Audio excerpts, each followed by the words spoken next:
Hello everyone, आप देख रहे हैं आपका अपना यूट्यूब चैनल रमन केमिस्ट्री और आज हम करेंगे physics chapter number 4 example 4.4। A cyclotron's oscillator's frequency is 10 MHz. What should be the operating magnetic field for the accelerating proton if the radius of its disc is 60 centimeter? What is the kinetic energy in MeV of the proton beam produced by the accelerator, where E is equals to 1.60 into 10 raised to minus 19 coulomb, MP is equals to 1.67 into 10 raised to minus 27 kg और 1 MEV is equals to 1.6 into 10 raised to minus 13 joule.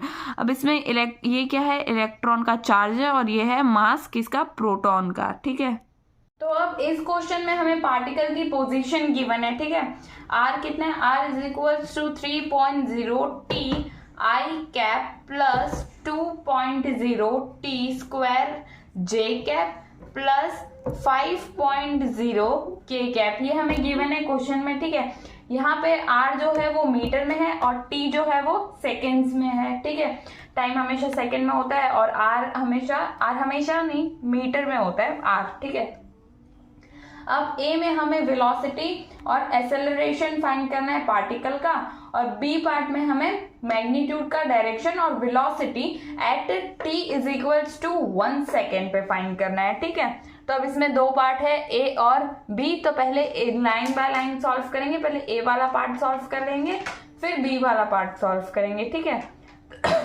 तो जो ए वाला part है उसको solve करने के लिए ना पहले हम रिवीजन करेंगे किसका, पहले हम देख लेते हैं कि क्या क्या गिवन है, कैसे कैसे हमें बोला है। तो ये वाई एक्सिस है और ये क्या है, एक्स एक्सिस। ठीक है, और यहाँ पे सपोज कोई एक पॉइंट है, सपोज इसको नाम दे देंगे हम पी।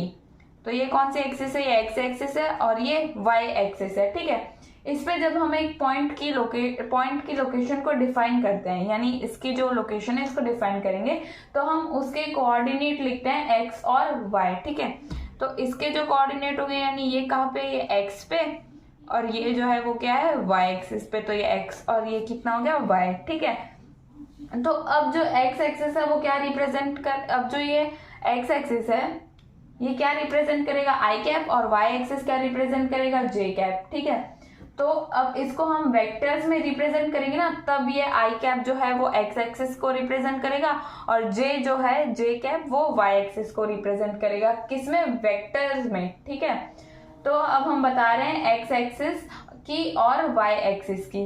तो जब हमें इसे वेक्टर फॉर्म में लिखेंगे ना, तो पी पॉइंट की जो पोजीशन है इसको हम ओरिजिन, यानी ये सपोज इसको ये ओ नाम दे देंगे, तो ये ओरिजिन से कनेक्ट कर देंगे पी को। ठीक है, तो ये कनेक्ट हो गया। तो अब जो पोजीशन वेक्टर को हम R vector is equals to X I cap, X जो है आई कैप वो एक्स एक्सिस को डिफाइन कर रहा है, रिप्रेजेंट कर रहा है, और जो जे कैप है वो किसको रिप्रेजेंट कर रहा है, वाई को। ठीक है, तो ये ऐसा आ गया। अब ए पार्ट में हमसे क्या पूछा है, ए पार्ट में अब हमसे पूछा है वेलोसिटी फाइंड करनी है पहले हमें। ठीक है, तो वेलोसिटी फाइंड करने के लिए क्या फॉर्मूला लगेगा, v is equals to D R upon D T, ये वाला फॉर्मूला लगेगा। पोजीशन वेक्टर को डिफ्रेंशिएट कर देंगे, ठीक है, विथ रिस्पेक्ट टू टाइम।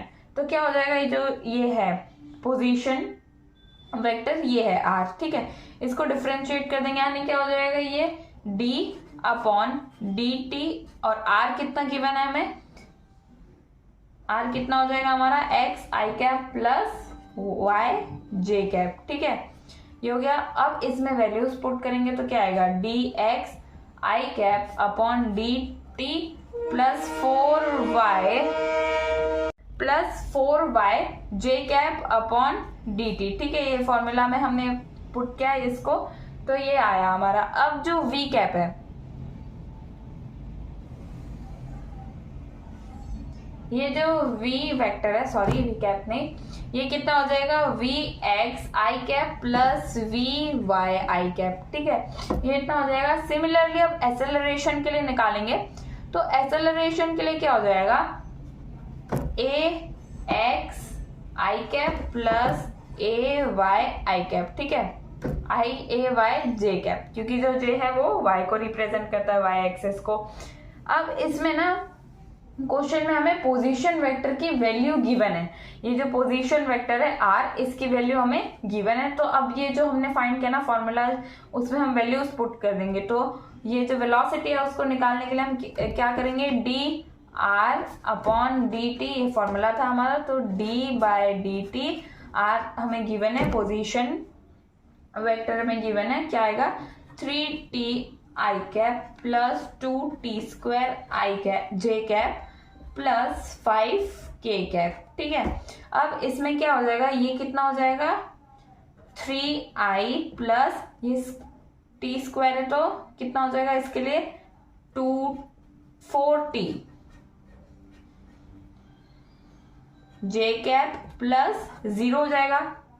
ठीक है, क्योंकि यहाँ पे तो कुछ है ही नहीं, जैसे यहाँ पे टी स्क्वायर है 2, तो ये स्क्वायर को 2 से इंटू किया तो कितना हो जाएगा 2 इंटू 2 कितना हो जाएगा 4। अब यहाँ पे कुछ नहीं यानी 0 लेंगे तो 5 इंटू 0 कितना हो जाएगा 0 हो जाएगा। तो ये हमारा आएगा 3i plus 4t J cap, ये हमारा क्या निकल गया, वेलोसिटी फाइंड कर ली हमने। अब इसी तरह हम एक्सेलरेशन फाइंड करेंगे। तो एक्सेलरेशन की अब इसकी यूनिट क्या होगी, मीटर पर सेकेंड। ठीक है, ऐसा यूनिट। अब एक्सेलरेशन भी सेम ऐसे ही फाइंड कर लेंगे। तो एक्सेलरेशन फाइंड करने के लिए भी फॉर्मूला पुट करेंगे, D by D T, R की वैल्यू हमें गिवन है पोजीशन वेक्टर की, तो पुट कर देंगे। क्या फाइंड किया हमने 3i प्लस 4t जे। ठीक है, तो अब जब इसे कैलकुलेट करेंगे ना तो हमारा आंसर है वो कितना आएगा, ये आएगा 4j। ठीक है, क्योंकि अब यहाँ पे कुछ नहीं है, इसमें ये है 1 जा, तो ये 1 हो जाएगा, तो ये कितना होगा 4 1। अब इधर तो है ही नहीं कुछ भी, तो 0 हो जाएगा। तो 0 प्लस 4j कैप कितना होगा 4j कैप। तो अब इसको लिखेंगे एक्सेलरेशन के फॉर्म में, अगर हम इसको लिखें तो ये कितना आएगा 4.0 मीटर पर सेकेंड स्क्वायर। ठीक है, ये हमने ए पार्ट सॉल्व कर लिया। ये और अब ये किसके ये जे कैप है, ये क्या डिफाइन करता है, ये किसको रिप्रेजेंट करता है, वाई एक्सिस को। तो ये एक्सेलरेशन जो है वो क्या हो जाएगा, अलोंग वाई एक्सिस हो जाएगा। अब इसका बी पार्ट सॉल्व करेंगे। बी पार्ट में हमसे क्या पूछा था, अब इस क्वेश्चन में हमें बोला था कि जब t यानी time is equals to 1 second है, 1 सेकेंड पे वेलोसिटी कितनी होगी। ठीक है, तो जब टाइम हमें गिवन है 1 सेकेंड, तो इस पे वेलोसिटी कितनी होगी। तो क्या लगाएंगे, सिंपल है, v is equals to 3i plus 4t J cap. ठीक है, अब इसमें टाइम हमें गिवन है 1 सेकेंड। अब ये जो हमने ए पार्ट में जो वेलोसिटी, अब इसका बी पार्ट सॉल्व करेंगे। बी पार्ट में हमसे क्या पूछा था, अब इस क्वेश्चन में हमें बोला था कि जब t यानी time is equals to 1 second है, 1 सेकेंड पे वेलोसिटी कितनी होगी। ठीक है, तो जब टाइम हमें गिवन है 1 सेकेंड, तो इस पे वेलोसिटी कितनी होगी। तो क्या लगाएंगे, सिंपल है, v is equals to 3i plus 4t J cap. ठीक है, अब इसमें टाइम हमें गिवन है 1 सेकेंड। अब ये जो हमने ए पार्ट में जो वेलोसिटी निकाली थी ना, उस वही पुट किया। ठीक है, पोजीशन वेक्टर नहीं लिया है क्योंकि उसकी वैल्यू हमने फाइंड कर ली थी, ए पार्ट में वेलोसिटी की वैल्यू फाइंड कर ली थी वो। तब इसमें कितना हो जाएगा 3i कैप, तो ऐसे ही आ जाएगा क्योंकि यहाँ पे तो टाइम है नहीं।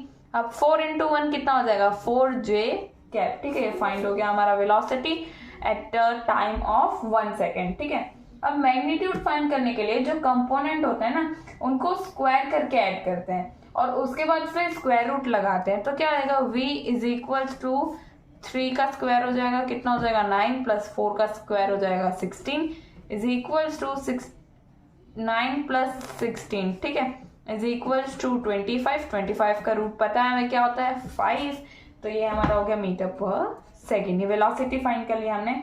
अब हमें डायरेक्शन फाइंड करनी है। ठीक है, तो पहले एंगल फाइंड करना होगा। तो रिजल्टेंट वेक्टर की डायरेक्शन फाइंड करने के लिए क्या लगाएंगे हम, theta is equals to tan inverse into V Y divided by V X. ठीक है, अब जब हमने ये यहाँ पे लिया ना, तो ये क्या है, हमारा ये एक्सेस को रिप्रेजेंट कर रहा है, तो हमारा एक्स जो है वो कितना हो जाएगा, 3 हो जाएगा, और वाई है वो कितना हो जाएगा, ये जो जे कैप है वो वाई एक्सेस को रिप्रेजेंट कर रहा है, तो हमारा जो वाई है वो कितना हो जाएगा, 4 हो जाएगा। ठीक है, तब उसी को इसमें पुट करेंगे तो क्या आएगा, हमारा 4 डिवाइडेड बाय 3 हो जाएगा, क्योंकि क्या है, वाई डिवाइडेड बाय एक्स है, तो 4 डिवाइड बाय 3 हो जाएगा, 10 इनवर्सली 1, ऐसे एज इट इज लिखेंगे। तो अब ये हो जाएगा 10 इनवर्सली 1 अपॉन 1.33। ठीक है, तो अब जब इसकी जब वैल्यू निकालेंगे तो हमारी आएगी 53 डिग्री। ठीक है, अलोंग एक्स एक्सिस। ये जो लॉगरिथम बुक ये जो हमें मिलती है टेंजेंट्स जो जिसमें होता है उसमें ये वैल्यू फाइंड करेंगे 1.33 की, तो उसमें हमारा आएगा 53 डिग्री। ठीक है, ये सॉल्व हो गया हमारा एग्जाम्पल नंबर 4.4।